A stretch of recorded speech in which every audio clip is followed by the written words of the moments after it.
एक दिन बाइबल कहती है यीशु प्रचार कर रहे थे।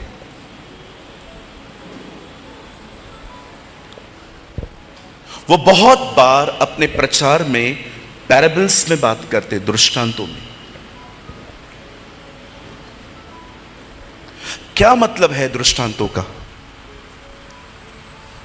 दृष्टांतों को कहा जाता है heavenly stories with earthly meanings.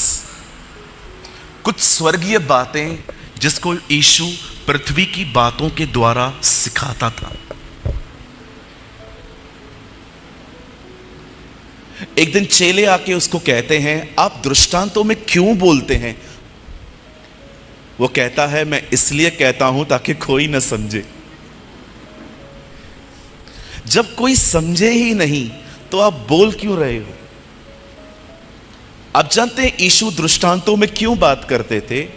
ताकि लोग न समझें और समझने के लिए उसके पास आए। हम भीड़ इकट्ठी करते हैं, यीशु भूखे और प्यासों को इकट्ठा करता था। और जब लोग उसके पास आते थे तब वो उनको उनकी मीनिंग बताता था।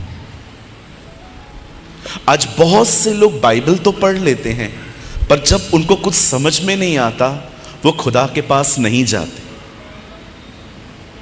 वो किसी प्रीचर के पास जाते हैं और कहते हैं हमें बता। मुझे लगता है स्टार्टिंग के डेज में ऐसा करना गलत नहीं है, क्योंकि बाइबल कहती है आपस में संगति करो।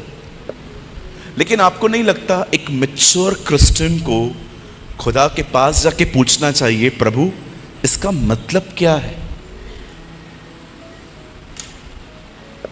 जब उसने बहुत सारे दृष्टांत बताए तब बाइबल कहती है उसने एक दृष्टांत यह बताया कि बीज बोने वाला बीज बोने चला।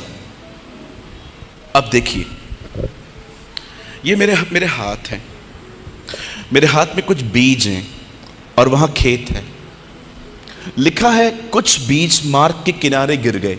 इसका मतलब मैं फील्ड में पहुंचा भी नहीं था, वो उससे पहले गिर गए। लिखा है कुछ जो है वो ऐसी जगह पे गिरे जहां पर जमीन पत्थर की थी। इट्स कॉल्ड स्टोनी, पथरीली।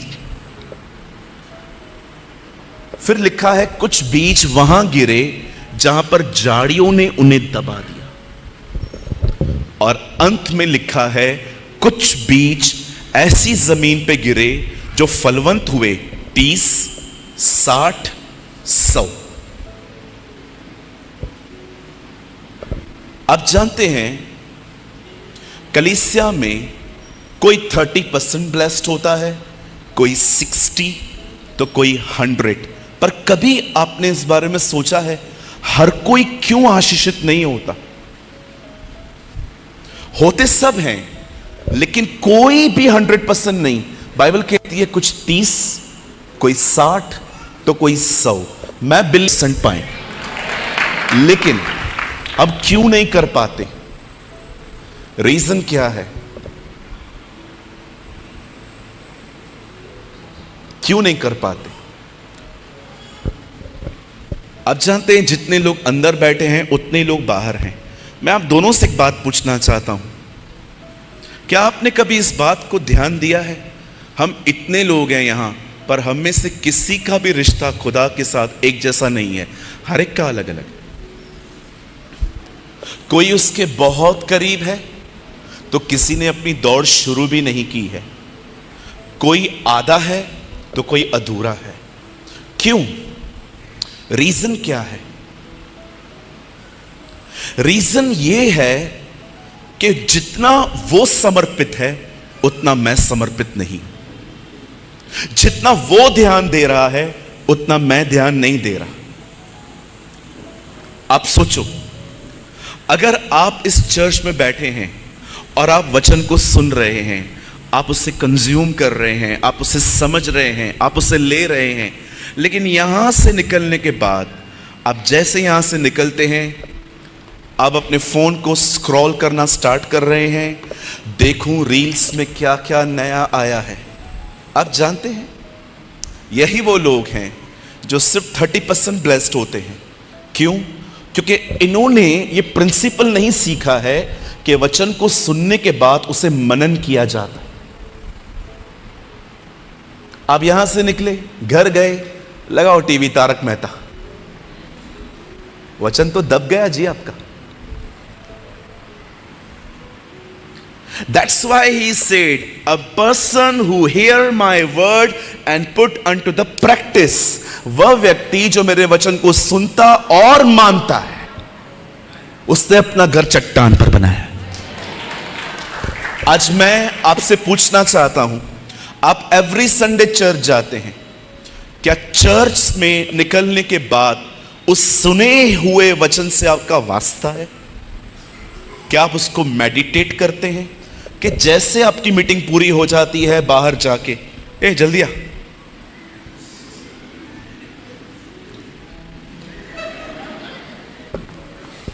ट्रस्ट मी, इनकी इन्हीं आदतों के कारण ये बढ़ नहीं पाते, because they are not serious.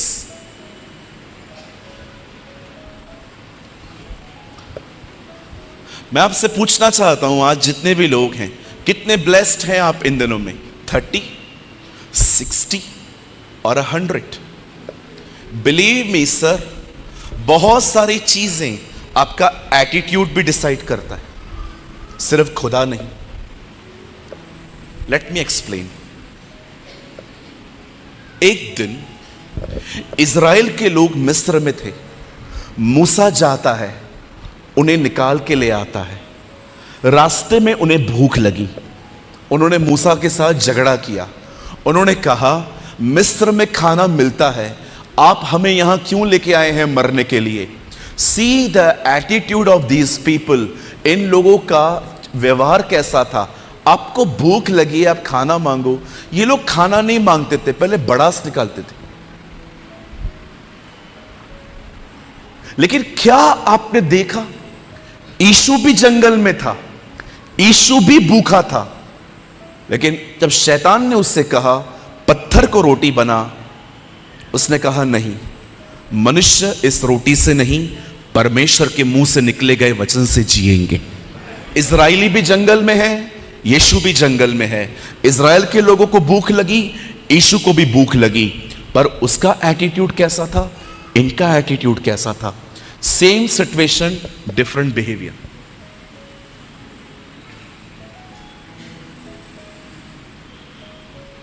जिसने जीसस को इंट्रोड्यूस करवाया कि मेरे बाद जो आएगा वही तुम्हारा खुदा है, वही तुम्हें बपतिस्मा देगा होली स्पिरिट का, वो मेमना है, वो दूल्हा है, वो सारी बातें उसने कह दी।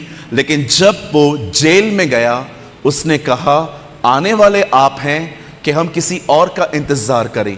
लेकिन जब पौल और सिलास जेल में जाते हैं, वो आराधना कर रहे हैं, एक शक कर रहा है, दूसरे आराधना कर रहे हैं।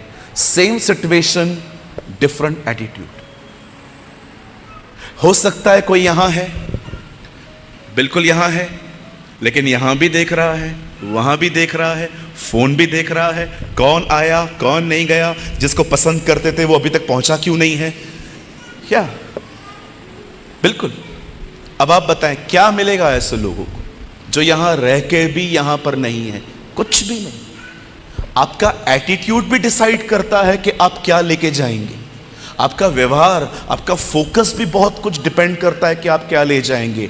आपने कभी सोचा है, कुछ लोग आराधना में रोते हैं क्योंकि प्रभु उनको छूता है, प्रभु उनको अपने प्रेम से भरता है, लेकिन समटाइम्स यू आर ड्राई, आप सूखे हुए, कुछ नहीं मिल रहा है। Reason, mind, because mind is divert. आप जानते हैं, इन दिनों में मीटिंग को स्टार्ट करने से पहले मैं आपको बताना चाहता हूं, हम पास्टर्स के लिए पता है सबसे डिफिकल्ट क्या हो चुका है आजकल? चर्च का अटेंशन मिलना। बिलीव मी, इन दिनों में हमारे लिए यह चीज बड़ी कठिन हो गई है कि चर्च प्रीचिंग के समय सामने देखे और वचन को सुने। यह बहुत डिफिकल्ट हो गया है।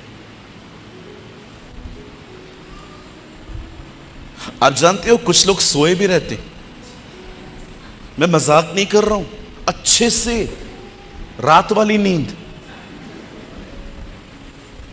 एक मीटिंग में तो एक पास्टर भी सो गए थे, मेरे पीछे बैठे थे, कैमरा में सामने दिख रहे थे।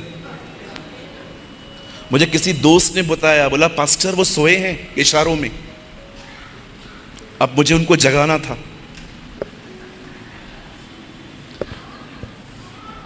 सोचो ये वही पास्टर है, अब ये सोया हुआ है, और ऐसे सोए थे, ऐसे मतलब वो वाले ऐसे सोए थे, वो पूरी रात नहीं सोए थे लगता है वो। अब मैं उन सबके सामने बोलूंगा पास्टर उठो, तो ये तो अच्छी बात नहीं है। जानते हैं मैंने उनको कैसे जगाया?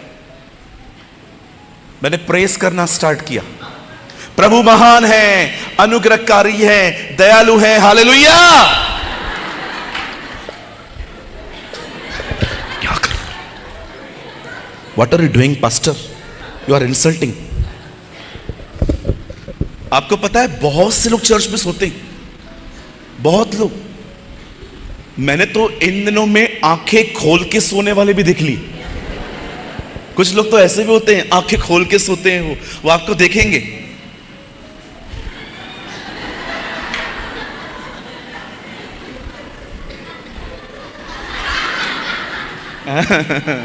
मुझे पता है आपको क्यों हंसी आ रही है, क्योंकि आप भी सोते हो।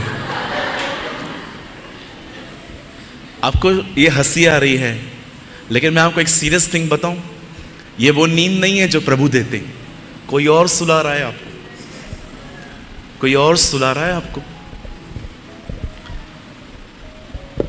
ये हालत है आजकल कलीसियाओं की। फोन चल रहा है, यहां वहां देख रहे हैं, सोए हैं। कैसे मिलेगा 100? जब भी आप रविवार को अपने चर्च में जाएं, डार्क कॉफी पी के जाओ, मुंह धो के जाओ। आपको पता है मैंने प्रभु से इन दिनों में क्या मांगा है? मैंने कहा खुदा, बड़े बड़े प्रकाशन, इजबिल कौन है, एलिया कौन है, ये कौन है, वो कौन है, मुझे कुछ नहीं चाहिए, जिसको चाहिए उसको दे। मुझे इन दिनों में बेसिक प्रीचिंग करना सिखा, जो आजकल मिसिंग है।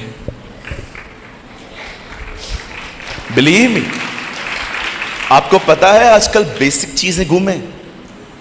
आप मैं यहीं पर कुछ प्रीच करूं, ओ एलिया उठा लिया गया, आप कहेंगे वाह पास्टर वाह, लेकिन क्या मेरी प्रीचिंग में कुछ ऐसा है कि आप यहां से निकल के उसको याद कर सके? मैं आपको भी कहना चाहता हूं, आपको पता है इन दिनों में मैंने अपने कलीसिया में क्या सिखाया? बिलीव करेंगे? बताऊं? यीशु ने कहा अपने चेलों को, मैं मरने जा रहा हूं, लोग मुझे पकड़ेंगे, मारेंगे, पीटेंगे, और मैं तीसरे दिन जी उठूंगा, और मैं तुमसे पहले गलील पहुंचूंगा और वहीं तुम्हें मिलूंगा। मैंने ये प्रीच किया। पास्टर इसमें क्या है? वो कहता है मैं पहले पहुंचूंगा। कृपया लोगों को इंतजार करवाना बंद करें, पहले पहुंचे। That's I preach. कितने लोग समझ रहे हैं? यहां देखिए, छुटकारा आपको मिस्र में से निकालेगा, अनुशासन आपके अंदर से मिस्र को निकालेगा।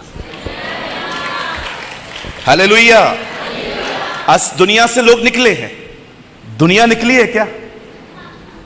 हाँ, हेलो बिग बॉस देखने वालों, दुनिया निकली है क्या आप में से? नहीं निकली है, दुनिया उधर ही है। आइए पबजी खेलने वालों, दुनिया निकली है क्या आप में से? क्या फायदा बड़े बड़े प्रकाशनों को सुनने का? आंटी फोन बंद कर दीजिए, नम्र निवेदन आपसे। बताइए, लड़कों से पूछ सकता हूं कोई बात? भाइयों से पूछ सकता हूं एक बात? हाथ दिखा सकते हैं भाई लोग? पक्का? लड़कियों के फोटो को जूम कर करके देखना बंद किया? क्या फायदा बड़े बड़े प्रकाशनों का, जबकि मिस्र ही हमारे अंदर से अब तक नहीं निकला है। बहनों से एक सवाल पूछ सकता हूं? पक्का? चर्च के बाद अपना चर्च लगाना बंद किया आपने?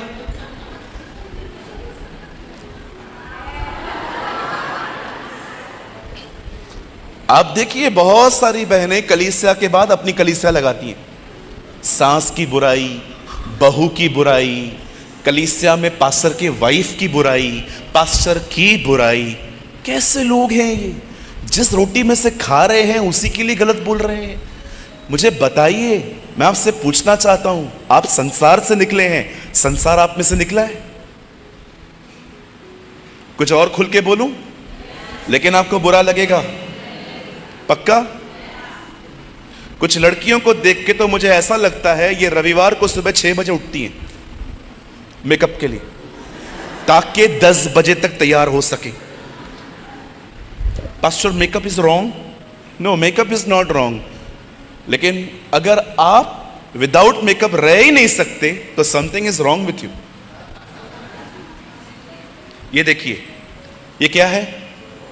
किसके हाथ में है? मेरे हाथ में है। इतना चलता है, लेकिन अगर मैं फोन के हाथ में हूं,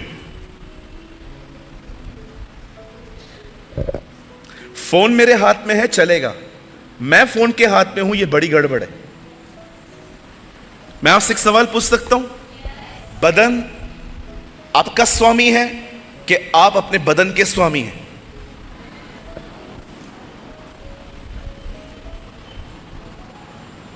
मैं आपको सच्ची कहता हूं, इन दिनों में जरूरत है कि कलीसिया में से संसार बाहर निकले। विश्वास कीजिए, इन दिनों में हम लोगों को बड़ी बड़ी बातें सुनने की कोई जरूरत नहीं है, हमें प्रकाशनों की भी जरूरत नहीं है। पता है, हम में से इन दिनों में हमें सीखना है कि हमारे अंदर से वर्ल्ड कैसे बाहर निकले और हमारे अंदर वो आए, वो महान परमेश्वर जो था, जो है, जो आने वाला है। कितने लोग इस बात को मानते हैं कि हमारे अंदर से दुनिया निकलना बहुत जरूरी? पक्का? कुछ खुल के बोलूं, उसके बाद मैं थोड़ा सा वर्ड आपके साथ शेयर करूंगा। एक दिन मुझे कॉल आया, हमारे चर्च की एक बहन है, उन्होंने मुझे कहा, पास्टर मेरी मम्मी और मैं आपसे मिलना चाहते हैं। मैं दिल्ली में था। मैंने कहा, दीदी मैं आज तो मंडे है, मैं सैटरडे को आऊंगा। उन्होंने कहा, हम वेट करेंगे आपका। सैटरडे के दिन भी मैं उनसे नहीं मिल पाया। फाइनली संडे को वो मेरे ऑफिस में आए, दोनों आए। आंटी ने बोला, एक्चुअली मुझे इसकी बड़ी चिंता है, एज हो रही है उसकी। तो मैंने पूछा, कितना है अभी एज? शी सेड के 26 है। मैंने कहा, इट्स ओके, 26 इतना बड़ा नहीं होता है, लेकिन फिर भी आपको फिक्र है तो आप रिश्ता चलाओ उसका। बोला, पास्टर हम इसके लिए ही बात करने आए हैं, अभी ये बताएगी आपको। और बहन ने कहा, पास्टर मैं एक लड़के को पसंद करती हूँ। तो मैंने उसको पहला सवाल ये पूछा, मैंने कहा, वो लड़का प्रभु में है ना? बोला, हाँ प्रभु में है भी नहीं भी। मैंने कहा, ये कैसा है भी नहीं भी? मानता है लेकिन चर्च नहीं आता। मैंने कहा, सिस्टर परमेश्वर का वचन हमें अविश्वासियों के साथ अधिक संगति करने के लिए भी मना करता है, आप शादी करने की बात कर रहे हैं। तो उन्होंने कहा, पास्टर नहीं, लड़का अच्छा है, उसने मुझे कहा है कि वो मुझे कभी रोकेगा नहीं कहाँ भी जाने के लिए, मैं जहाँ चाहूँ वहाँ जा सकती हूँ। मैंने कहा, बेटा देख, शादी से पहले सब ऐसे ही बोलते, लेकिन बाद में चलेगी नहीं तेरी। नहीं पास्टर जी आप ऐसा मत सोचिए, मैं उसको प्रभु में लाऊंगी। मैंने कहा, तू लाएगी छोड़ दे, फिलहाल तो वो तेरे को लेके गया।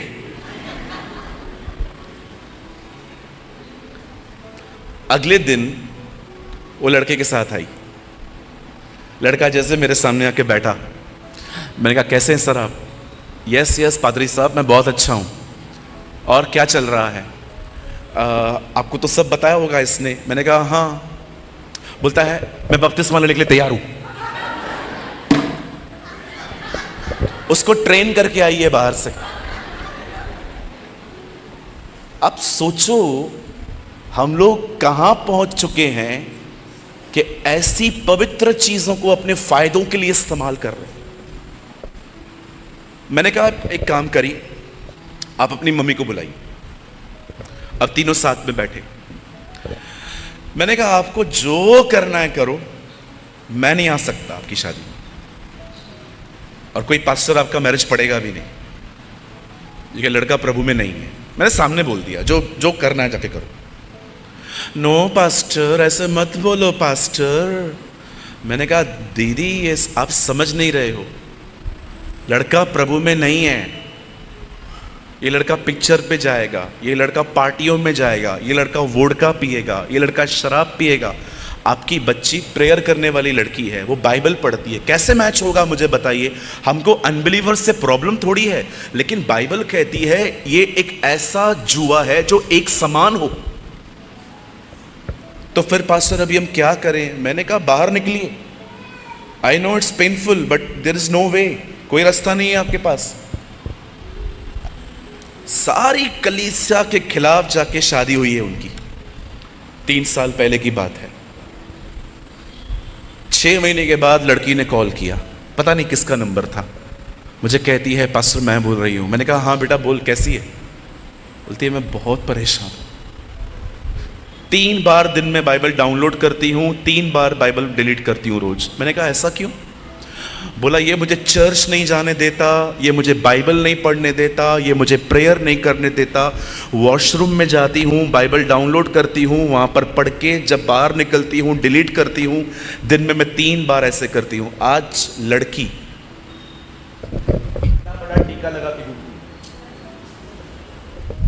है। आप जानते हैं ये हालत है आजकल यंगस्टर्स की। उनको ये तक समझ में नहीं आ रहा कि वो कहां ड्राइव हो रहे हैं। और अगर ये बातें यहां से खड़े होकर बताओ तो कहते हैं पास्टर क्या समझेगा हमें। पास्टर खुद नैरो माइंडेड है, पास्टर को कुछ समझ में थोड़ी आता है। मैं आपको सच कहता हूं, जो आपसे प्यार करते हैं ना वो आपको छोड़ देना, जाने दो उनको, लेकिन जो आपको डांटते हैं ना उनको मत छोड़ो, क्योंकि यही वो लोग हैं जो आपसे प्यार करते हैं। मैं आप में से हर एक को कहना चाहता हूं, यहां देखिए, इन दिनों में हमारे लिए सबसे महान प्रार्थना यह नहीं है कि हमें गवर्नमेंट की जॉब मिले, हमारा बिजनेस ऊंचा हो, हमारी जॉब और प्रमोट हो। यह सब खुदा देगा आपको, आपको मांगे बगैर देगा, याद रखना। लेकिन जानते हो इन दिनों में हमें सबसे अधिक प्रार्थना करने की क्या जरूरत है? हमारे अंदर से हर वो चीज निकले जो उसे पसंद नहीं है। That is the prayer we want. और इतना भी याद रखना भाई, जब आप ये प्रार्थना करोगे ना, यहां देखिए, थोड़ा बहुत दर्द सहने के लिए भी तैयार रहना। फिर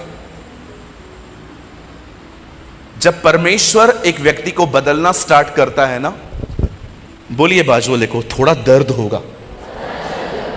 बोलो बोलो, थोड़ा दर्द होगा। हाँ, एग्जाम्पल दूं मैं आपको। आप प्रेयर करो आज, प्रभु मुझे नम्र करे। आप यहां से बाहर जाओगे, आपको एक टेढ़ा रिक्शा वाला मिलेगा, वो आपको घर के पास भी नहीं छोड़ेगा, एकदम दूर छोड़ेगा। और आप उसको बोलोगे ना भैया पैसे पूरे ले रहे हो, वहां तक छोड़ो, वो आपको कहेगा जाना। और जैसे आप घर जाओगे, आपकी सांस खड़ी होगी और वो आपको कहेगी टमाटर लाई? मां मैं भूल गई, वापस जा। फिर रात को आप अपने हस्बैंड से मिलोगे, वो आपको कहेगा खाना किसने बनाया था? मैंने। अच्छा, वही सोचूं मैं। रिक्शा वाले ने परेशान किया, सांस तंग कर रही है, पति तंग कर रहा है।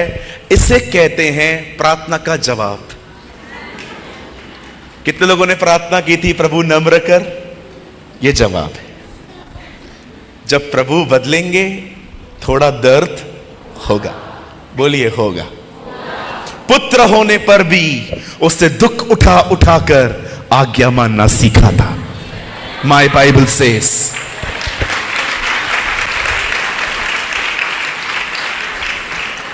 सो कितने लोग तैयार हैं? पक्का? हम स्टार्ट करें? आप चाहते हैं आपके अंदर से वो सब निकले जो खुदा नहीं चाहता? आपको पता है एक ही टॉपिक है, 7.25 घंटे का मैसेज है।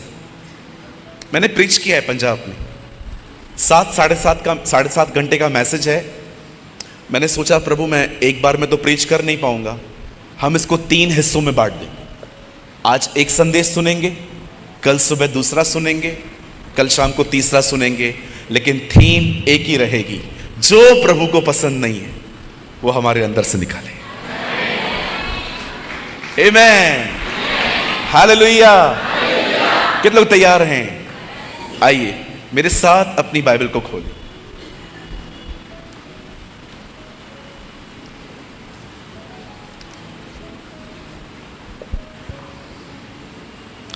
Open your Bible with me, the book of Esther. मेरे साथ खोलें बाइबल के अंदर एस्तर की किताब। आई होप आप बाइबल लाए होंगे सब, मोबाइल नहीं, बाइबल हार्ड कॉपी। नहीं लाए हैं तो कल सुबह जरूर लाइएगा जी। Open your Bible with me, the book of Esther.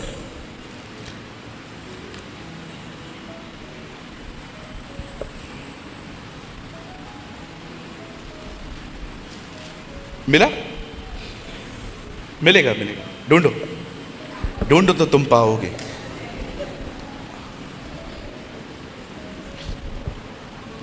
Index में जाओ, इंडेक्स में नहीं मिल रहे, मुझे पता है नहीं मिलेगा जल्दी, क्योंकि जो लोग रोज पढ़ते हैं उनको मिल सकता है जल्दी। जिसका अब साल में एक बार खुलेगा उसको क्या मिलेगा? एक को तो उत्पत्ति नहीं मिल रहा था उस दिन। उसने कहा पास्टर वेयर इज उत्पत्ति? मैंने कहा यू नीड टू रिपेंट, तुझे पश्चाताप की जरूरत है। उत्पत्ति नहीं मिल रहा था।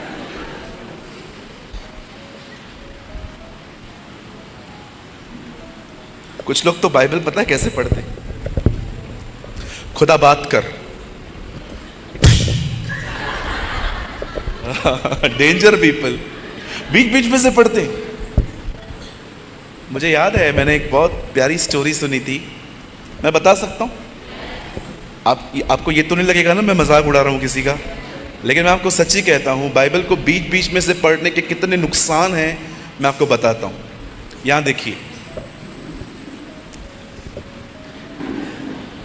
एक लड़की थी, छोड़ दीजिए बरोबर चल रहा है, छोड़ दीजिए। एक लड़की थी,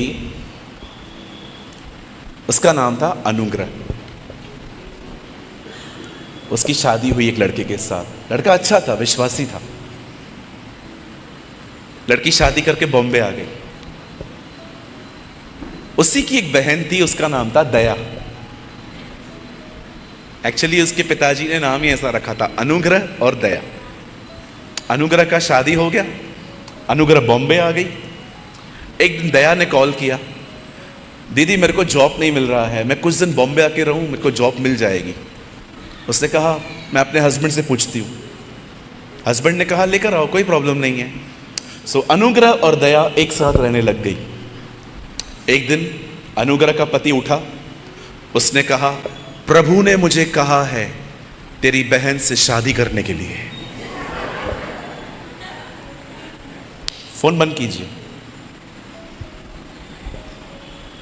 बहन ने कहा क्या? मैं ऑलरेडी आपकी वाइफ हूं। हां, प्रभु ने कहा है, मैं प्रभु की आज्ञा मान रहा हूं। कौन सा वचन पढ़ा? उसका अनुग्रह और दया तुम्हारे साथ रहे। सी, जब बाइबल को लोग इस तरह पढ़ते हैं बीच बीच में से, वो बहन भागी चर्च में, पास्टर पास्टर, ये पागल साला पास्टर, पगला गया ये मेरा हस्बैंड। क्या हुआ? बोलता है मेरी बहन से शादी करेगा। कैसे? बोलता है प्रभु का अनुग्रह दया तुम्हारे साथ बनी रहे, ये वचन प्रभु ने मुझे दिया है। पास्टर ने बुलाया उसको, बोला क्या है तुम्हारा, दिमाग में खराब हो गया है तुम्हारा, एक शादी अलाउ है, क्या कर रहे हो ये सब। बोलता है पास्टर प्रभु ने कहा। उसकी पत्नी और पास्टर दोनों उसको देख रहे थे, करे क्या इसका। वो चला गया। बहन ने कहा क्या करें। बोला आप भी फास्टिंग करो, मैं भी फास्टिंग करता हूं, प्रभु उसको बुद्धि दे। 1 महीने के बाद वापस आया। बोलता है पास्टर मैं शादी नहीं करूंगा। अब कौन सा वचन मिला। मैं उस दिन बाइबल पढ़ रहा था जहां में लिखा था मेरा अनुग्रह तेरे लिए बहुत है। You know, लोग बीच बीच में से बाइबल पढ़ते हैं, खतरनाक लोग है ना। मैं आपसे एक सवाल पूछूं, आपने बाइबल को कितनी बार पढ़ लिया है जो बीच बीच में से पढ़ रहे हो। इतने स्कॉलर हो क्या आप लोग। आप बैठ जाओ। कितनी बार, मैं आपसे पूछना चाहता हूं, कितनी बार पढ़ा है आपने। क्या डेयरिंग है ना हमारा। किधर से भी शुरू करते हैं, कहां से भी शुरू करते हैं। प्रभु मैं सुसाइड करने के लिए जा रहा हूं, बात कर मुझसे, और खोलते हैं और लिखा रहता है जो करना है जल्दी कर। ऐसे न करें, इसकी इज्जत करें। यहां से लेके यहां तक पढ़ें, कॉन्टेक्स्ट में पढ़ें। हालेलुया। बहुत सारे जो लोग हैं ना बीच बीच में से पढ़ते हैं, ऐसा न करें। आपके बाइबल में ये रेड रिबन है, पता है इन लोगों ने क्यों डाला है, ताकि जहां आप कंप्लीट कर रहे हो वहां पर आप छोड़ के अगले दिन वहीं से पढ़ो। ये हम इनसे बुद्धिमान नहीं है, तो ओबे देम। ठीक है जी, चलिए मेरे साथ खोलें एस्तर की किताब 5 अध्याय।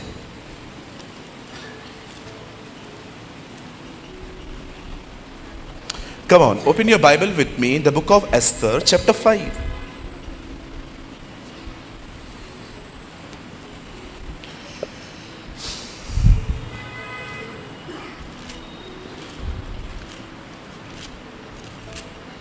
पांच अध्याय, और मैं आपके लिए पढ़ रहा हूं 9 वचन। उस दिन हामान आनंदित और मन में प्रसन्न होकर बाहर गया, परंतु जब उसने मौद्रिके को राजभवन के फाटक में देखा कि वह उसके सामने न तो खड़ा हुआ और न हटा, तब वह मौद्रिके के विरुद्ध क्रोध से भर गया। पहले की लाइन में लिखा है वो बहुत खुश था, लास्ट लाइन में लिखा है वो बहुत क्रोधित हो गया। आइए सामने देखिए। आप चाहें तो आप अपनी बाइबल को ड्रॉप कर सकते हैं। आइए, खुद को फीड होने दीजिए, किसी भी चीज पे ध्यान मत दीजिए, सामने देखिए। हमारी बाइबल में एक किताब है जो एक बहन के नाम पर है, उसका नाम था एस्तर। वो एक अनाथ लड़की थी जिसके माँ बाप वो खो चुकी थी, और वो अपने कजिन ब्रदर के साथ, अपने चचेरे भाई मौद्रिके के साथ शूशन में रहती थी। बाइबल कहती है एस्तर के दिनों में एक राजा था जिसका नाम था शरेश, और बाइबल कहती है उसने अपने राज्य में एक दिन एक बहुत बड़ी पार्टी अनाउंस की। परमेश्वर का वचन बताता है ये पार्टी 180 दिन चली, 6 महीने। इस पार्टी में बहुत ज्यादा शराब सर्व की जा रही थी, और एक दिन राजा ने, जब वो पूरी तरह से नशे में था, उसने एक अनाउंस किया कि जाओ और मेरी जो वाइफ है, जो क्वीन है, उसको लेकर आओ, और इंग्लिश में लिखा है take her with her majesty, उसके वैभव में उसको लेकर आओ, मतलब उसको सजा के लेकर आओ। वश्ती ने, जो उसकी पत्नी थी, जब उसने ये बात सुनी कि मुझे पब्लिक के बीच में आने के लिए कहा जा रहा है, तब बाइबल कहती है उसने आने के लिए मना किया, क्योंकि वो एम्बैरेस फील कर रही थी कि मैं नहीं आ सकती। अब बड़े ध्यान से सुने, जब राजा को यह कहा गया वो नहीं आएगी, तब राजा ने यह जानने की कोशिश नहीं की कि वो क्यों नहीं आएगी। राजा ने बात ले ली ईगो पे। कहिए ईगो, कहिए ईगो, कहिए E, please go. Now listen to me, यहां देखिए, प्रभु में आने के बाद आपसे कितनी भी गलतियां और पाप हो जाए, विश्वास करिए वो आपको माफ करेगा, वो आपको क्षमा करेगा। लिखा है धर्मी 7 बार गिरे 7 बार उठेगा। मैंने प्रभु से कहा 7 का जिक्र क्यों है? हफ्ते में 7 दिन आते हैं, रोज गिरोगे रोज उठाऊंगा। सुनिए सुनिए, परमेश्वर हर पाप को माफ करता है, परमेश्वर हर पाप को क्षमा करता है। लेकिन आप जानते हैं बाइबल में एक ऐसा पाप है जो परमेश्वर क्षमा बाद में करता है, पहले उस पाप जिसके अंदर वो रहता है वो उससे लड़ता है, और वो है घमंड। विश्वास कीजिए, अगर आप घमंडी हैं तो परमेश्वर आपसे लड़ेगा, फाइट करेगा। क्यों? घमंड ही क्यों? क्योंकि घमंड एक ऐसा पाप है जो आपके अंदर रहकर आपके अंदर यह भावना ही खत्म कर देगा कि आप भी गलत हो सकते। ईगो इज अ सिन जो आपके अंदर यह सेंसेस ही खत्म कर देता है कि आप भी गलत हो सकते हो। इसीलिए परमेश्वर इस पाप के बहुत खिलाफ है। पतरस में लिखा है, मैं दीनों पर अनुग्रह करता हूं परंतु घमंडियों का सामना करता हूं। जानते हो घमंडी व्यक्ति को कैसे पहचाना जाता है? पहली चीज, ये लोग कभी महसूस नहीं करते कि ये गलत है, कभी भी नहीं। A lot of pride. Second, sorry तो इनके मुंह में छोड़ो, इनके खून में भी नहीं होता, कभी सॉरी नहीं बोलेंगे ये लोग। सॉरी बोलना भी रहेगा ना तो पता है क्या लगेंगे, क्या बोलेंगे? ठीक है, मुझे लगता है मैंने गलती की होगी। लगता है मतलब लग नहीं रहा है। आप जानते हैं इस दुनिया में सबसे पहला पाप क्या हुआ था? कई लोग सोचते हैं इस दुनिया में पहला पाप जो है वो अदन की वाटिका में हुआ था जब फल तोड़ा गया था। नो, बाइबल कहती है सबसे पहला पाप स्वर्ग में, और स्वर्ग के अंदर भी किसी के दिल में आया था।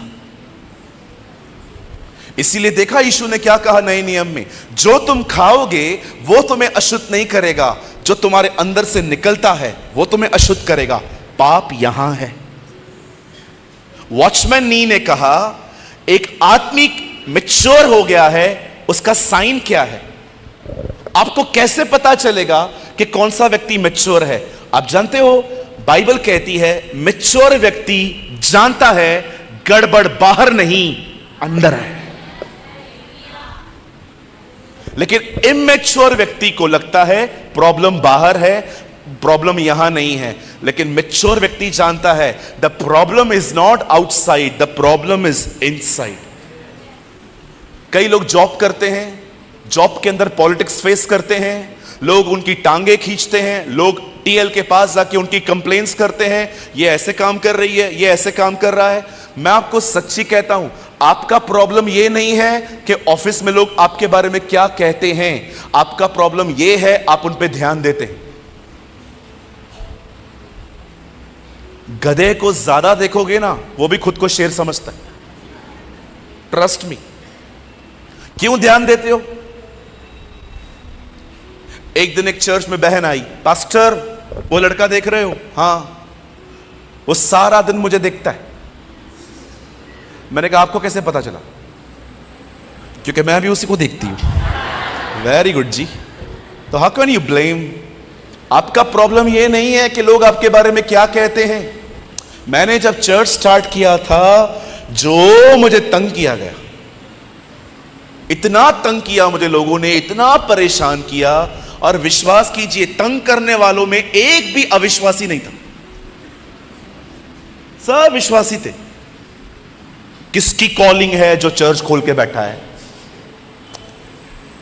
दूसरे ने कहा तेरा मेंटर कौन है? किसी ने कहा प्रभु ने आपको कहा है क्या? और मैं प्रभु के पास रो रो के जाता था। मैंने कहा खुदा क्या करूं, मुझे बता। और खुदा बहुत खूबसूरती से मुझे एक शब्द बोलता था, इग्नोर, इग्नोर। मैं आपको भी कहना चाहता हूं, बड़े ध्यान से सुने, बहुत सारी प्रॉब्लम्स आपकी सॉल्व हो जाएंगी, सिर्फ इग्नोर करना सीखें। Learn to ignore. सुन के अनसुना करना सीखो। आप मोटे हो, है तो हैं, इसमें क्या प्रॉब्लम है? किसी ने आपको कहा आप मोटे हो, क्या फर्क पड़ता है? बोलने दो ना, मेरे को बोल के दिखाओ। आओ, कौन है मुझे बोलता है? आओ, कोई बाहर से है, अंदर आए। पास्टर आप मोटे हो, आपको पता है मुझे कितना फर्क पड़ता है? कितना? 0। आप मुझे आके कहो आपका पेट बाहर है, मैं आपको एक ही बात कह दूंगा, उसको भी घूमने का हक है। मेरे को पतला होना होगा, मैं अपने लिए होऊंगा, आपके लिए नहीं होने वाला हूं। मुझे लगेगा ना मुझे मेरा वेट गेन हो रहा है, मैं मोटा हो रहा हूं, मुझे पतला होना रहेगा ना, मैं अपने लिए होऊंगा। मैं आपका गुलाम नहीं हूं कि आप मुझे देख के अच्छा कहें, मैं इसलिए पतला होऊंगा। डोंट बी, अपने आप को लोगों का गुलाम बनाना बंद कर दो। क्या कहा पतरस ने? झाड़ियों के किनारे जो बीज गिरे हैं वो कौन है? यीशु ने कहा ये वो बीज हैं जिनको धन का धोखा और संसार की चिंता दबा देती है। किसकी चिंता?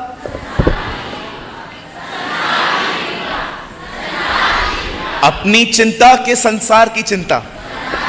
हां, संसार क्या कहता है? How beautiful I am. दुनिया क्या कहती है? अरे दुनिया को छोड़ दो, चलो एक काम करते हैं, कल नागपुर में ही हूं मैं, दोपहर में चलेंगे मेरे साथ घूमने की तरफ? कितने लोग तैयार हैं? चलो कल नागपुर में घूमते हैं थोड़ा, एक काम से। और काम यह है, चलो उन 4 लोगों को ढूंढते हैं जो कहते हैं ना 4 लोग क्या कहेंगे। चलो कल ढूंढने चलते हैं। क्या लोगों की फिक्र करते रहते हो, उसकी फिक्र करो। वो क्या सोच रहा है, वो क्या बोल रहा है, वो मेरे बारे में क्या सोचता है। कहिए पास वाले को, लोगों की फिक्र करना बंद करो।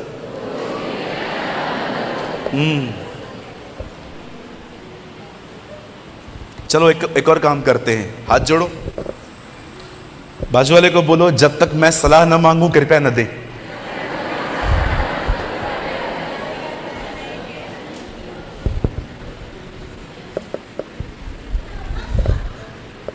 घमंडी आदमी की पहचान क्या है? नो सॉरी, कभी माफी नहीं मांगेंगे ये लोग। दूसरी, ये कभी किसी से सलाह भी नहीं मांगते, इनको सब पता है, यही इनकी प्रॉब्लम है। कभी सजेशंस नहीं लेंगे ये लोग आपसे। और तीसरा, घमंडी व्यक्ति को कभी नहीं लगता कि वो घमंडी है। कभी भी नहीं। एक परमेश्वर के दास ने अपनी किताब में लिखा, अगर आप ये चाहते हैं और आप इसलिए नम्र होते हैं ताकि लोग आपको देख के कहें कितना नम्र है, तो आप कलीसिया के सबसे बड़े घमंडी हैं। क्योंकि हम क्या कर रहे हैं? हम लोगों का ओपिनियन जीत रहे हैं। हालेलुया। बाइबल कहती है उसने घमंड में आके कहा, क्यों नहीं आ रही है वो मेरे सामने? और आग लग गई, लोगों ने तेल भी डाल दिया। बहुत मिलेंगे आपको आजकल ये भी। सब लोगों ने आके कहा, राजा तेरी नहीं मान रही है, तेरी नहीं मान रही है, तेरी तेरी तेरी तेरा इज्जत ही नहीं है ना। बड़ी बड़ी औरतें जब फोन पे बात करती है ना बहुओं के बारे में, अच्छा ऐसे बोल रही है, तेरी इज्जत ही नहीं है क्या। जब किसी के घर में आग लगे ना तो मेहरबानी करके पानी डालिए। कितने लोग मेरी बात समझ रहे हैं? हाँ, बाइबल कहती है सब लोगों ने आके क्या कहा, आपकी बात नहीं मानी है। लॉन्ग स्टोरी शॉर्ट, राजा ने उससे हटा दिया। अब बाइबल कहती है रानी की जगह खाली थी, और वचन कहता है पूरे पूरे नेशन में लोग घूमने के लिए निकले कि कौन सी वो औरत होगी जो पटरानी बनेगी। और बाइबल कहती है मौद्रके की एक कजिन थी जिसका नाम था एस्तर, वो राजगढ़ में लेके आ गए। 12 महीने तक उस बहन को हर तरह की चीजों से सजाया गया, और एक दिन वो राजा के सामने पहुंची, राजा ने उसको चुना, और बाइबल कहती है वो राजा की रानी बनी। अब सुने, बड़े ध्यान से सुने। जानते हैं एस्तर तो राज दरबार में आ गई, लेकिन मौद्रके हमेशा दरबार के बाहर बैठता था। आप पढ़ के देखिए, आपको कहां पर भी नहीं मिलेगा कि उसको छोड़कर वो घर चला गया। वो हमेशा राज दरबार के बाहर बैठता था। It's amazing. अब बड़े ध्यान से सुनिएगा। राजा का एक कर्मचारी था, उसका नाम था हामान। आप जानते हैं, चलिए मैं आपको थोड़ा करके दिखाता हूं। वो जब भी राज दरबार से नीचे उतरता था ना, तो सारे जो लोग हैं ना उसके सामने झुकते थे, क्योंकि सब उसकी पोजीशन को जानते थे कि वो राजा के बहुत क्लोज है। और आप जानते हैं एक ही व्यक्ति होता था जो झुकता नहीं था, वो ऐसे खड़ा रहता था, ऐसे।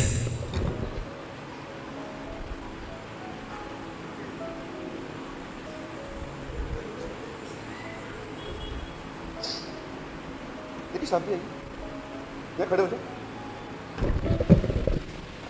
वहां वहां देखो, थोड़ा झुक जाओ, आप भी झुक जाओ। देखो मैं कैसे लग रहा हूं।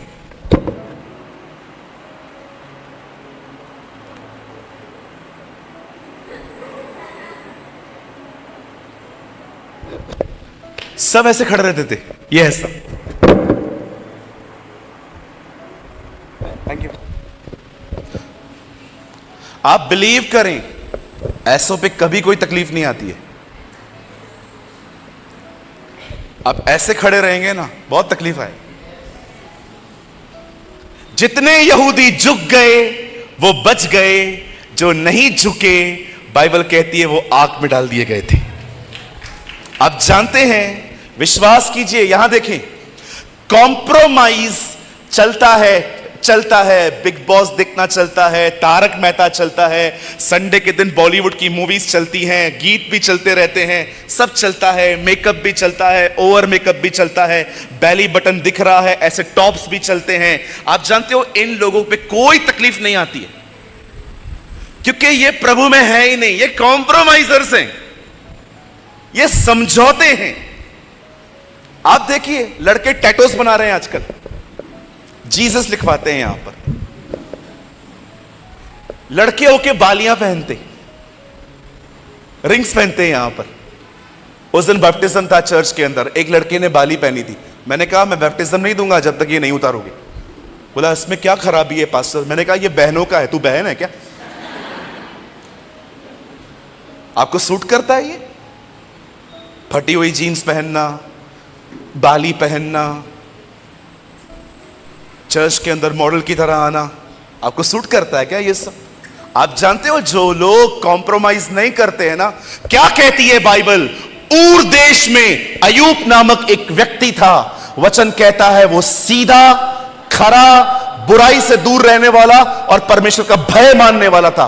पहली चीज लिखी है सीधा। जो सीधे हैं ना उनको बैंड करने की कोशिश की जाती है, लेकिन जो नहीं खड़े रहते हैं ना, जो नहीं झुकते हैं, खुदा उनके साथ खड़ा रहता है। मैं आप में से हर एक को कहना चाहता हूं, दुनिया में बहुत सी चीजें आएंगी आपको बैंड करने के लिए, बहुत सारे लोग आएंगे आपको बैंड करने के लिए। खड़े रहो। देख रहे हो उस आदमी को, वो जानता है वो एक यहूदी है, वो जानता है व्यवस्था की पहली आज्ञा है किसी के सामने झुकना नहीं है। ओ, वो खड़ा है चुपचाप से। धन्य हो तुम जब धार्मिकता के कारण सताए जाते हो।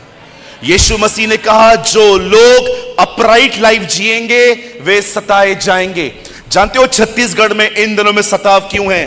क्योंकि वो लोग धार्मिकता में चल रहे हैं, वो राइचियसनेस में वॉक कर रहे हैं, वो खुदा के साथ चल रहे हैं, इसीलिए सताव आ रहा है, ताकि बैंड हो। और विश्वास कीजिए कोई नहीं झुकेगा, सब खड़े हैं, सब खुदा के लिए खड़े। और सोचो, जो कहते हैं चर्च तोड़ेंगे, अरे चर्च क्या तोड़ेगा तू? दीवारें तोड़ सकता है, और दीवारें चर्च है ही नहीं। चर्च तो वो है जहां मिलते हैं।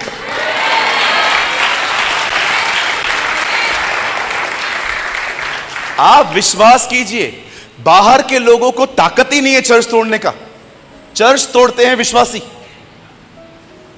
चर्च तोड़ते हैं चर्च के लोग, चर्च तोड़ती हैं वो बहनें जिनको अपनी जुबान पे कंट्रोल नहीं है, चर्च तोड़ते हैं वो लोग जो व्यभिचार करते हैं कलीसिया के अंदर, चर्च तोड़ते हैं वो पास्टर्स जो प्रभु से ज्यादा दसवांश मांगते हैं, वो चर्च तोड़ रहे हैं। बाहर का कोई क्या चर्च तोड़ेगा? आपका दम ही नहीं है। प्रभु ने कहा अधलोक के फाटक उस पर कभी प्रबल हो ही नहीं सकते, कोई आपका चर्च नहीं तोड़ सकता। चर्च तोड़ते हैं चर्च के लोग, उनकी गॉसिप्स, उनका इनडिसिप्लिन। आप मुझे बताइए, आप अगर आपस में पैसों की लेन देन कर रहे हो, 10 दे, 15 दे, 20 दे, अगर वो नहीं दे पाया, वो आपके चर्च में आएगा? वो आपको फेस कर पाएगा? मेरे चर्च में एक लड़के ने दूसरे लड़के को 10,000 रुपए दिए। मेरे पास आके कहता है पास्टर मैंने उसको 10,000 दिया है। मैंने कहा क्यों दिया आपने? पास्टर वो तकलीफ में था। मैंने कहा ब्रदर आप मत करो ये सब, बाइबल कहती है तुम्हारी भलाई बुद्धिमानी के साथ हो। 3 महीने के बाद मेरे ऑफिस में आके कहता है पास्टर वो 10,000 नहीं दे रहा है। अब वो बंदा जिसने पैसे लिए थे वो चर्च छोड़ के चला गया है। एक दिन मार्केट में मिला, मैंने कहा आते क्यों नहीं हो? बोलता है पास्टर कहां से आऊं, 10,000 रुपया देना है नहीं, उसको फेस कहां से करूं? इनकी लेन देन की वजह से चर्च टूटी। चर्च बाहर का व्यक्ति नहीं तोड़ता, चर्च हमेशा तोड़ते हैं विश्वासियों की बेवकूफियां। बाहर के क्या क्या तोड़ेंगे ये? आज तोड़ेंगे कल हम कहीं और मिलेंगे। कोई चर्च नहीं तोड़ सकता। हालेलुया। कितने लोग मेरी बात समझ पा रहे हैं? अरे हम लोग बहुत मजबूत हैं, कोई नहीं तोड़ सकता हमें। यीशु ने बहुत स्ट्रांग बनाया हम लोगों को। कहिए पास वाले को, चर्च में कोई पैसों की लेन देन न करें।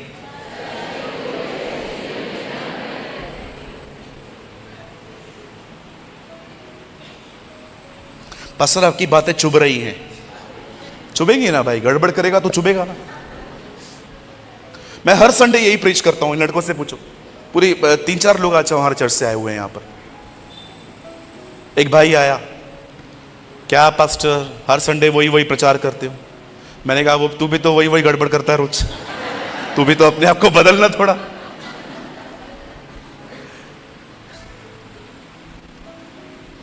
पैसों की लेन देन चल रही है, लड़के लड़कियां साथ में नाचते, कोई गैप नहीं है। लड़के लड़कियां साथ में नाचते, कोई गैप ही नहीं है इनके बीच में। हाथ लग रहा है, पांव लग रहा है, कोई गैप नहीं है, चलता है, सब चलता है। पास्टर है, बाइबल में है ये सब। हाँ, आप पूछिए इन लोगों से। हर संडे हमारे चर्च में लंच होता है, बहनें बहनों को बांटती हैं, भाई भाइयों को बांटते हैं। क्यों? मैं क्या मुझे अपने बच्चों पर विश्वास नहीं है कि वो नहीं गिर सकते हैं? अरे व्यभिचार एक ऐसी चीज है, कभी खुद पे भरोसा मत करो कि तुम नहीं गिर सकते हो। बेवकूफी होगी अगर आप ये सोचते हैं no I am enough strong pastor, I am enough strong, मैं बहुत मजबूत हूं, मैं तो गिर सकता ही नहीं था। जितने गिरे वो भी ऐसा ही फील करते थे।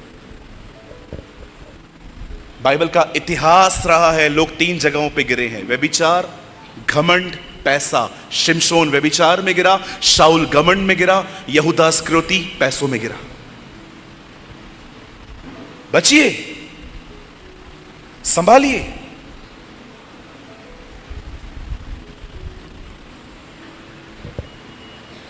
मैं जानता हूं आजकल ऐसे संदेश प्रचार नहीं होते हैं क्योंकि लोगों को पब्लिक की बड़ी डर होती है, ओ मेरी नेगेटिव इमेज हो जाएगी। अरे होने दो, हु केयर्स, क्या होगा।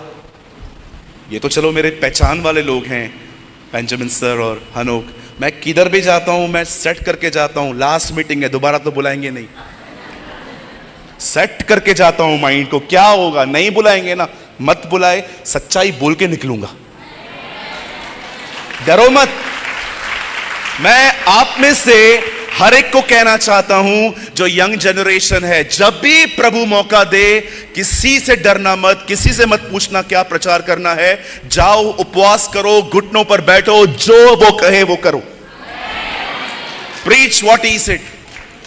A.W. टोजर ने कहा, listen those who listen God. उनको सुनो जो प्रभु को सुनते हैं, हर एक को मत सुनिए। इन दिनों में आपके बीच में एक खतरनाक गॉस्पेल आया है, प्रॉस्पेरिटी प्रीचिंग। मैं प्रॉस्पेरिटी के बिल्कुल खिलाफ नहीं हूं। मुझे कार चाहिए, मुझे अच्छा घर चाहिए, ये सब मेरी बेसिक नीड्स हैं। पता नहीं क्या क्या कन्फेस होता है, आओ कन्फेस करो। मैं एक चर्च में था, मेरे सामने एक प्रीचिंग हो रही थी, मैं बैठा हुआ था, इसके बाद मेरा प्रचार था। एक लड़का था मेरे बाजू में सोया हुआ था, काली कलर की शर्ट पहन के। मैं उसको बार बार कोनी मार रहा था, उठना, मीटिंग सुन, मीटिंग सुन। हाँ हाँ हाँ हाँ। पास्टर खड़े होके बोलते हैं, कन्फेस करो तुम्हें इस साल मर्सिडीज बेंज मिलेगी। उठ गया, उठ गया, उठ के बोलता है, मेरा विश्वास है मुझे ब्लैक मिलेगी। क्या वाह रे वाह, खुदा तुझे बड़ी बरकत दे। पवित्रता का प्रचार करो, लोग आपसे नफरत करेंगे। कार, बंगले, गाड़ी के बारे में बताओ, सब आपको दोबारा बुलाएंगे। बिलीव मी, मैंने किसी का कुछ भी नहीं बिगाड़ा है जी। मैं किसके घर में विजिट भी नहीं करता। पास्टर जब मुझे बुलाते हैं, मैं उनको एक ही बात बोलता हूं, ब्रदर मैं किसके घर में नहीं जाऊंगा। मैं किसके मिलता भी नहीं हूं ज्यादा, मीटिंग के बाद खड़ा रहता हूं, जिसको मिलना है यहां पर आ जाओ। फिर भी मुझे कभी कभी समझ में नहीं आता कि क्यों कुछ लोग ऐसा सोचते हैं, ये ऐसा, ये ऐसा, ये ऐसा, ऐसा। अरे मैं आपको सच कहता हूं, नोहा धार्मिकता का प्रचारक था। He was the preacher of righteousness। क्या मतलब होता है राइचियसनेस का? Right living, right balance.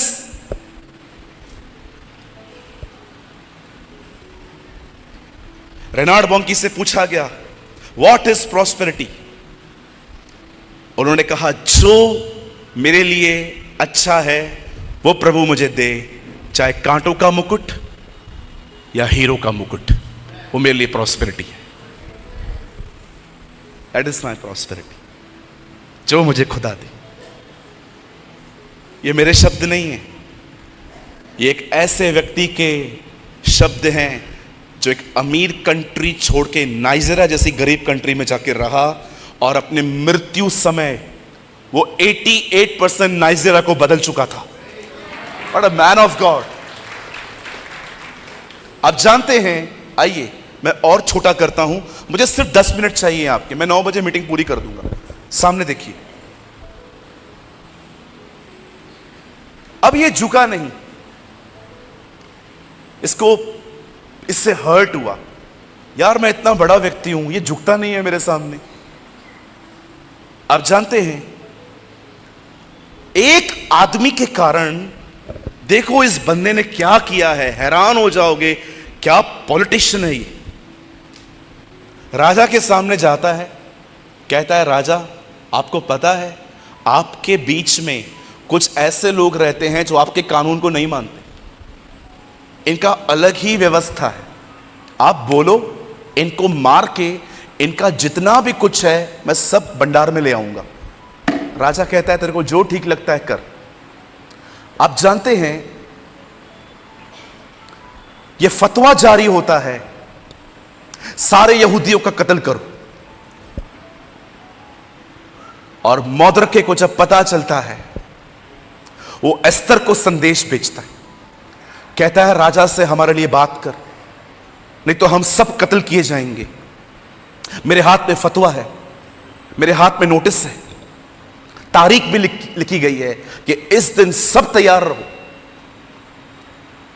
Esther कहती है मैं नहीं जा सकती, राजा बुलाता है तो हम जाते हैं, ऐसे नहीं जा सकते। उसकी प्राइवेसी डिस्टर्ब करने वाले की सजा मौत थी। आप पढ़ के देखिए, उसकी प्राइवेसी को डिस्टर्ब करने की सजा मौत थी। ओह यू नो, फिर से एस्तर को बोला जाता है तुझे जाना पड़ेगा, कहीं ऐसा ना हो बाद में हम बच जाएं और तेरे बारे में उसको पता चल जाए कि तू यहूदी थी, तू मर सकती है। तब एस्तर कहती है एक काम करो, मैं जाने के लिए तैयार हूं, पर मुझे एक फेवर चाहिए। 3 दिन उपवास करो मेरे लिए और मैं जाऊंगी। मर गई तो मर गई।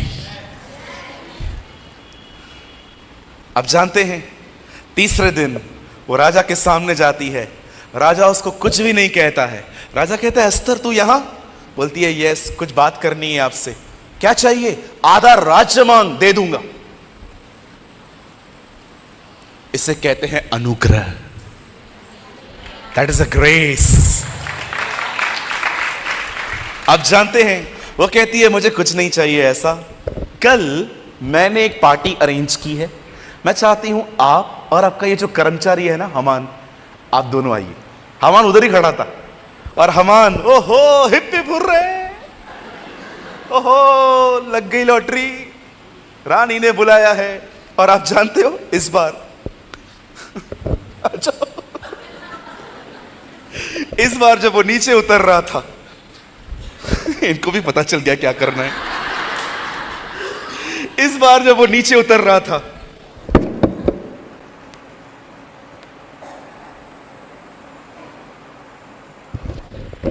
थैंक यू, कितने प्रोफेशनल हो तुम लोग यार। लिखा है जब वो नीचे उतर रहा था, आनंद से उतर रहा था और मौद्रके को देखकर वो क्रोधित हुआ। घर जाता है, उसकी पत्नी भी एक अच्छी पत्नी नहीं थी, गलत सलाह देती है उसको। कहती है अपसेट क्यों हो रहा है, एक काम कर 50 हाथ फंदा बनवा, कल चढ़ा देते हैं इसको ऊपर। आप जानते हैं अगले दिन जब वो राजा के सामने जाता है, एस्तर की जेनावर चल रही थी और बाइबल कहती है एस्तर ने कहा राजा आप लोग क्यों हम लोग को पीछे पड़े हो मारने के लिए। वो कहता है कौन तेरे पीछे पड़ा है? कहती है ये आपका कर्मचारी। उसी समय वचन कहता है एक काला कपड़ा उसके सर पे ओढ़ दिया गया और जो फंदा उसने मौद्रके के लिए लगाया था उसी फंदे पे उसको चढ़ा दिया गया। यहां देखिए, अब मैं आपको कुछ समझाना चाहता हूं, मुझे आपसे बात करने दीजिए। इस बंदे को देखिए, ये राजा का कर्मचारी है, राजा की प्रेजेंस में जाता है, लेकिन इसका ध्यान देखिए कहां पर है, एक ऐसे व्यक्ति पर जिसकी कोई पोजीशन भी नहीं है।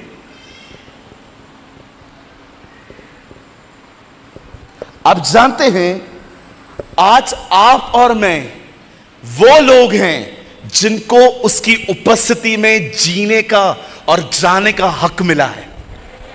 पर आप जानते हैं हम रोज सुबह उसकी प्रेजेंस में जाते हैं और 23 घंटे हम उन चीजों को निहारते रहते हैं जिन्हें हमें देखना भी नहीं चाहिए। आप जानते हैं आज चर्च कमजोर क्यों है? क्योंकि चर्च अपना फोकस खो चुकी है। चर्च है कलीसिया के अंदर ही, लेकिन वो अपने फोकस में भटक चुकी है। इस आदमी को देखिए, राजा का कर्मचारी है पर ध्यान कहीं और है।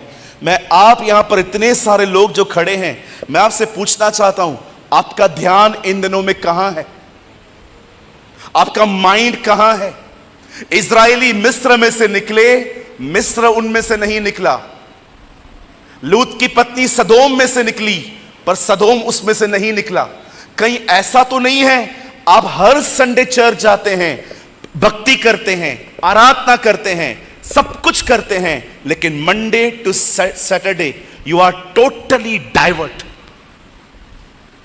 No Bible study, no prayer, no fasting, no worship. कहीं ऐसा तो नहीं है आप चर्च में रहकर भी भटकी हुई जिंदगी जी रहे हैं? इस आदमी को देखिए, राजा का कर्मचारी है, इसको खुश होना चाहिए. मैं वहां जाता हूं जहां कोई नहीं जा सकता, लेकिन ध्यान देखिए कहां है, एक ऐसे व्यक्ति पर जिसकी कोई पोजीशन भी नहीं है, जिसके झुकने और न झुकने पे कुछ फायदा भी नहीं है. आज मैं आपसे पूछना चाहता हूं, यहां देखें, आप में से कितने लोग हैं जिनकी सिर्फ बॉडी नहीं पर माइंड भी खुदा में है? You are surrender. जिस दिन आप यीशु को अपना प्रभु स्वीकारते हैं, उस दिन पवित्र आत्मा आपको मिल जाता है. लेकिन जिस दिन आप समर्पण करते हैं, आप पवित्र आत्मा को मिल जाते हैं. आप जानते हैं, आप प्रभु में आए हैं, इतना काफी नहीं है. क्या वो आप में आया है? आपने उसको पाया है, इतना काफी नहीं है. क्या उसने आपको पाया है? क्या आप ये कह सकते हैं, मेरे थॉट्स पर, मेरे विचारों पर उसका राज्य है? मैं कुछ कहूं, आप नेगेटिव वे में नहीं लेंगे. शैतान ने कुछ लोगों को आउटर ब्लेसिंग में इतना अटका के रखा है कि वो भूल गए हैं सच्ची आशीष इनसाइड है. क्या कहती है बाइबल? यूहन्ना बपतिस्मादाता ने क्या कहा? उसका मार्ग तैयार करो. क्यों? क्योंकि वो आपके अंदर आना चाहता है. आप उसकी रहने की जगह हैं. मैं हमेशा कहता था, परमेश्वर ने दुनिया बनाई, उसने मनुष्य को बनाया. लेकिन मैं आपको सच्ची कहता हूं, अब मैं ये नहीं कहता हूं कि खुदा ने दुनिया बनाई उसके बाद इंसान बनाया. जी नहीं, मैं अब ये कहता हूं, खुदा ने पहले दुनिया बनाई, उसके बाद अपना घर बनाया.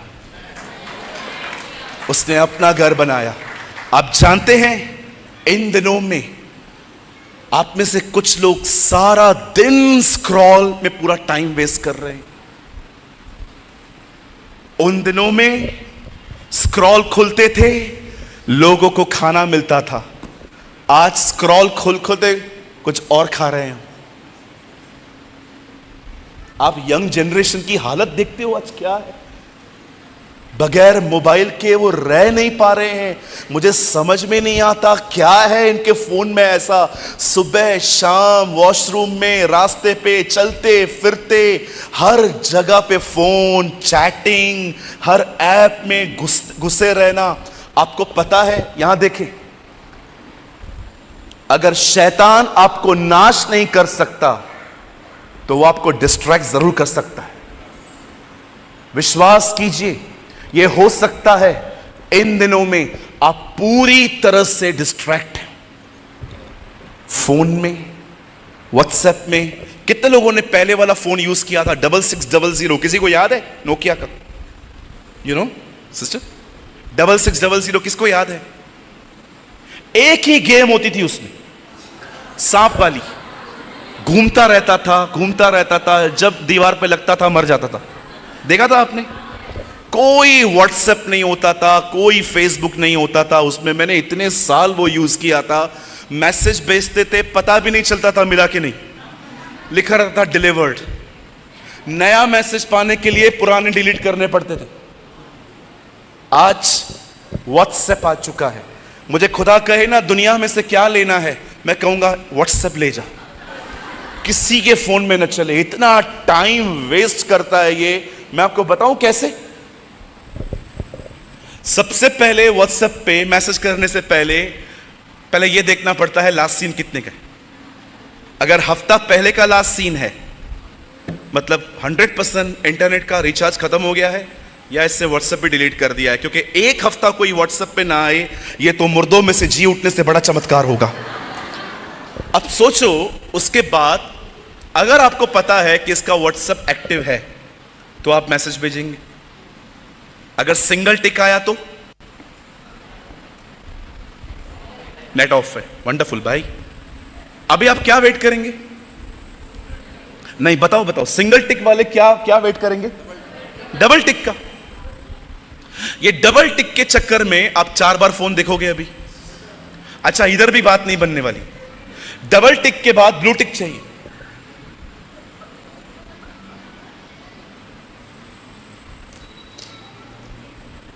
और ब्लू टिक के बाद अगर रिप्लाई नहीं किया तो ओवर थिंकिंग, सोचते रहो मेरा कौन सा कांड पता चला, पता नहीं क्या पता चला इसको। देखा था बचपन में जब मां कहती थी घर पे आ, और आप पूछते थे हां आ रहा हूं, क्या काम है? आ, पहले आ। कैसे गाड़ी भगा के आते थे कि कहीं जिससे पैसे लिए हैं वो घर तो नहीं पहुंच गया। कितना टाइम वेस्ट हो रहा है आपका, आपको पता है? साल में एक बार बाइबल पूरा नहीं कर पाते हम लोग। मैं आपसे पूछना चाहता हूं, चलो मुझे बताओ कितने लोग हैं यहां पर जो साल में एक बार बाइबल को कंप्लीट करते हैं? Show me your hand. 1 2 3 4 5 6 7 8 9 800 700 लोग यहां बैठे हैं, 10-15 भी पूरे नहीं। पता है आप क्यों नहीं कर रहे हो? ये रीजन है, ये रीजन है। कैसे डेविल ने डाइवर्ट कर दिया है ना आपको, हामान की तरह। उसको भी डाइवर्ट कर दिया था। अरे देख, तेरे सामने झुकता नहीं है ये बंदा। जिंदगी चली गई, कोई छोटी बात नहीं होती है ये। बंद करने से पहले एक लाइन बोलना चाहता हूं। अगर एक व्यक्ति को देखने के बाद सूली पे चढ़ सकता है, तो जो लोग उसकी तरफ देखेंगे वो क्यों ना जिएंगे।